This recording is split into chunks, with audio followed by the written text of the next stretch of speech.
Shalom Bapak Ibu, Saudara-saudari yang dikasihi oleh Tuhan. Kita akan mendengarkan renungan pada hari ini dengan judul Pentingnya Roh Kudus, yang terambil di dalam Yohanes pasal 16 ayat 8 sampai 11. Kita sering mendengar bahwa setelah Yesus naik ke surga, maka Roh Kudus akan dicurahkan, dan janji Tuhan pun tergenapi setelah 10 hari para murid menantinya. Tetapi pertanyaannya sekarang adalah, apakah sampai sekarang Roh Kudus ada dalam hidup kita dan turut bekerja dalam kehidupan kita setiap harinya dalam berbagai aktivitas yang kita lakukan? Memang benar bahwa yang mengetahui dan bisa menjawabnya adalah diri sendiri. Namun, orang lain pun juga melihat dan merasakannya. Roh Kudus memiliki peranan penting dalam kehidupan manusia. Namun, hal ini hanya berlaku bagi orang yang percaya dan sungguh-sungguh kepada Tuhan, karena sudah pasti bahwa dia akan mengabaikan atau bahkan menutup diri dari adanya peran Roh Kudus dalam hidupnya. Apa pentingnya Roh Kudus dalam hidup kita? Yang pertama adalah menyadarkan kita akan dosa. Roh Kudus menyadarkan kita terhadap dosa yang kita lakukan, karena manusia sering kompromi dengan dosa, sehingga ada istilah dosa besar dan dosa kecil.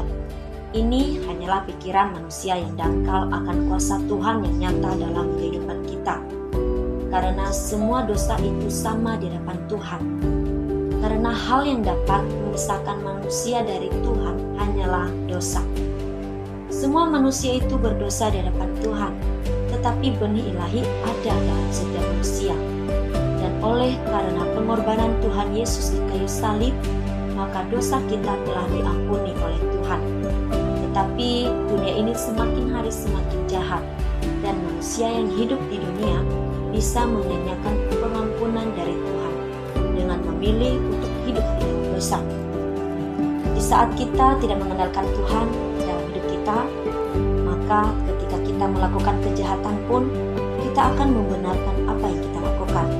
Tetapi disinilah Roh Kudus berperan penting dalam hidup kita, supaya kita menyadari kejahatan yang kita lakukan dan memampukan kita untuk menjalani hidup sesuai dengan kehendak Tuhan dan bukan kemauan kita sendiri.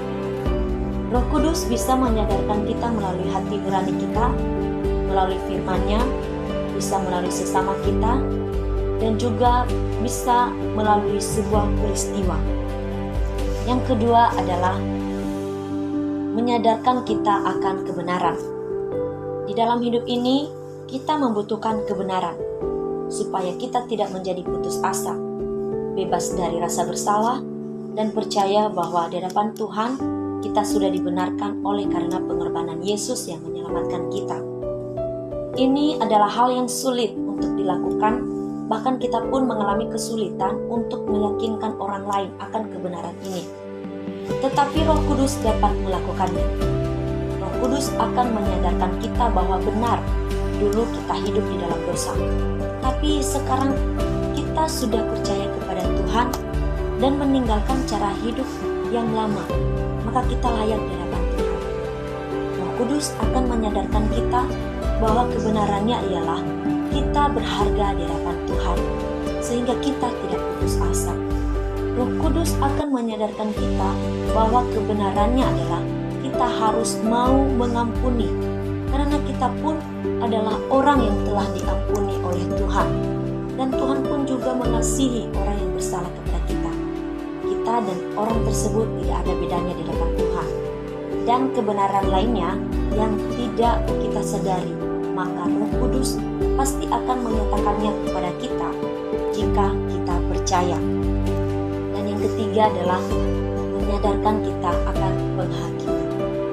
Kita tahu bahwa Tuhan telah menghakimi penguasa dunia ini, meremukkan kepala ular yang terdapat dalam Kejadian 3 ayat 15, memusnahkan dia yang berkuasa atas maut, melucuti pemerintah-pemerintah dunia yang gelap ini. Tetapi seringkali hanya sekedar tahu saja. Tapi kita bersyukur bahwa Roh Kudus akan menyadarkan kita bahwa iblis telah sedemikian ditaklukkan oleh Kristus, maka kita harus percaya bahwa tidak ada kuasa lain yang mampu bertahan di hadapannya.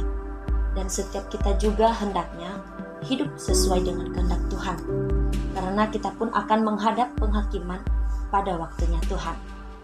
Biarlah lewat renungan hari ini kita diteguhkan kembali bahwa Roh Kudus memiliki peranan penting dalam hidup kita, dan mari kita percaya bahwa sampai saat ini pun Roh Kudus terus bekerja untuk menuntun kita di jalan yang benar.